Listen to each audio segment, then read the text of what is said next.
Զգացել եք, որ Հայաստանում սպասարկման ոլորտը շատ թույլ է, շատ վատ են նախտիրապետում իրենց աշխատանքին, երկրորդը շատ վատ են շփվում հաճախորդների հետ, տարբեր ոլորտներում, տարբեր խանութներում, չգիտեմ, օրինակ պասպորտ սեղանում, այդ անձնագրային բաժնում ինձ հետ էլ է եղել դեպք, որ շատ զզվելի ձևով են իրենց պահել։ Վերջերս անձնագիրս երբ որ փոխեցի, հաջորդ օրը մոտեցա, որ պետքա վերցնեմ, ընթացակարգը մոռացել է, ասի կտրոն քաշեմ, զուգահեռ համել հարցնեմ, որ ես հնարավոր է գնամ հենց հիմա պետի մոտից վերցնեմ, այդ ամեն ինչը որ հարցրեցի, ուրեմն մի հատ կին է, մի 50-50-ից վերև, այսի բոլորին չի վերաբերում, այս շատ են հանդիպում անձնագրայիններում։ Թարթիչները են, որ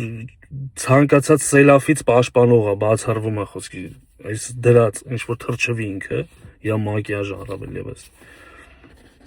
Ասացի կներեք, էլի խնդրում եմ, կասեք, ես հնարավոր է մոտենամ միանգամից պետի մոտից վերցնեմ, թե պետքա կտրոնը որ քաշել եմ, հերթս հասնի,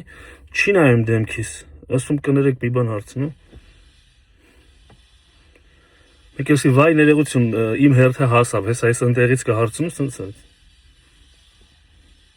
Ու իրոք զզվելի է։ Ինչ ասեմ, ովքեր իրենց նման կերպ են պահում առավել եւս մեծահասակների հետ, ես վատ բան չեմ ցանկանում ձեզ, թող այդ ձեր սրտով այդ որ ուզում եք գնաք Ամերիկա օրինակի համար, տունը վաճառեք, գնաք Ամերիկա, չերես Մեքսիկայով, այնտեղ բռնեն 2 տարի նստեք, դեպորտ անեն, հետ ուղարկեն Հայաստան։